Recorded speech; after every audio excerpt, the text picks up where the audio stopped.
Hey everyone, I'm Joanna Gomez. You're watching the Business Traveler Show. It is a new season for the World Alai League, and tonight we are catching all the action, and we're going to learn how this sport is getting a revamp.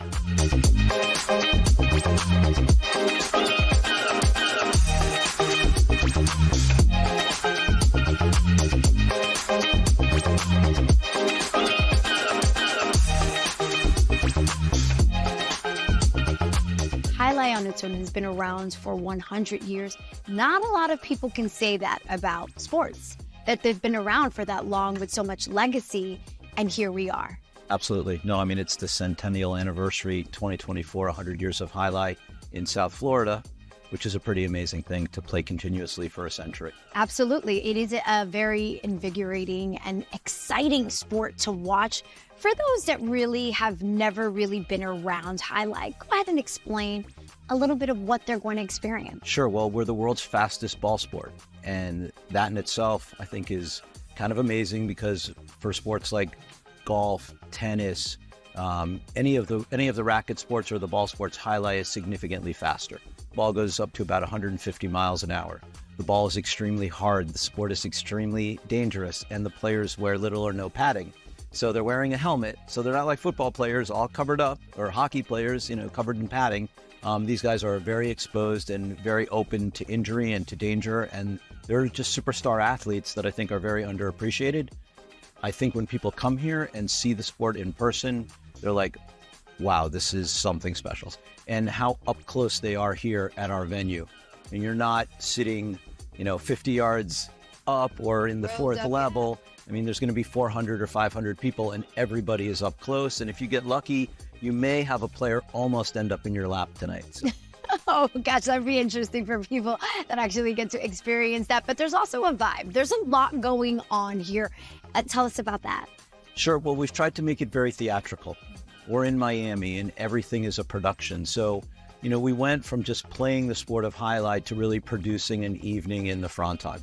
The people come in, we have a DJ, so we have music, we have an interactive area, we have games for the kids to play. All ages are welcome. It's free to park, it's free to come in. You can't find that really anywhere in Miami.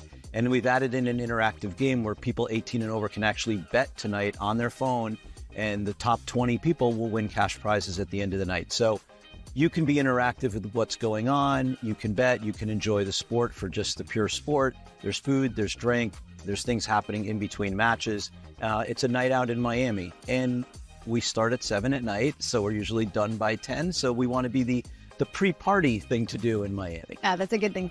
Is that your hope to eventually expand the sport? Obviously, here in South Florida, you are working on that, but do you hope to do that in other areas? Absolutely. I mean, we started off with 4 teams.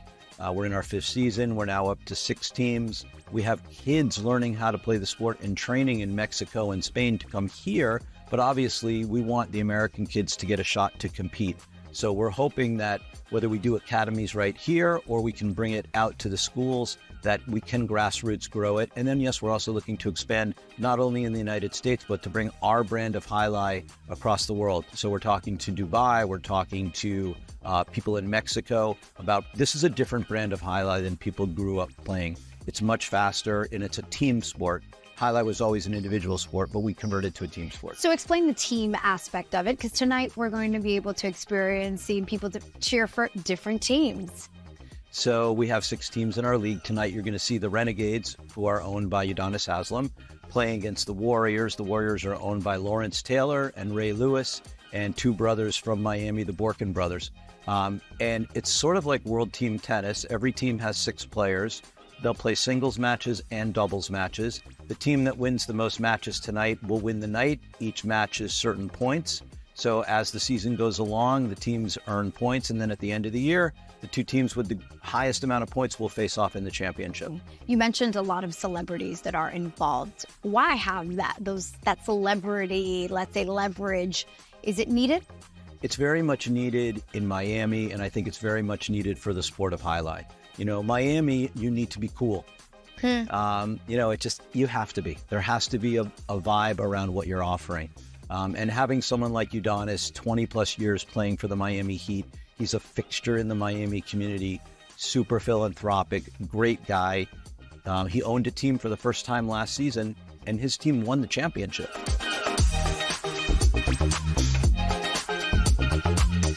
Basketball is your everything. It's what you know. It's how you started. But just take me back.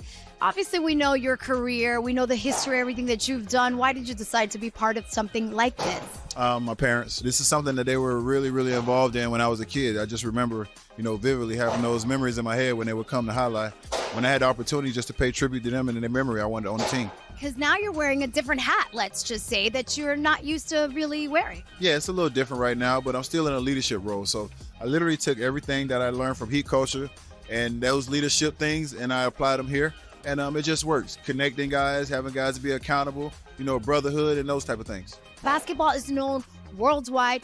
Highlight is also known internationally, but there's still so much room to grow. What are your hopes for the sport? I mean, with guys like myself and Pitbull being involved and Ray Lewis and LT, we just hope to grow it. It's a sport that has a lot of history. It goes way back. So, it's not nothing we're introducing. And if pickleball can make it, why the hell can't highlight? It's a good point that you just brought up there. We're happy to see you grow into this, and congratulations. Hopefully you have a great season. Thank you. It's all about exposure.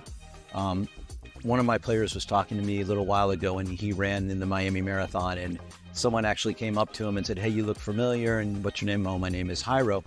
Are you a highlight player?" And he's like, "Hey, nobody ever asked me that before." And I'm like, "Well, get used to it." Because that's what we want, is we want people to know about these players, to learn about these players. We want them to become sort of interwoven into the fabric of Miami and internationally. Tonight, for the first time ever, we're actually broadcasting to Spain, Spanish language broadcasting, and to the Philippines in their native language.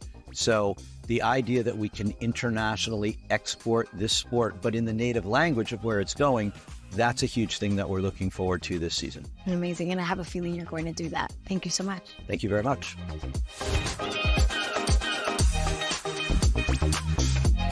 The Business Traveler Show is brought to you by Crypto.com.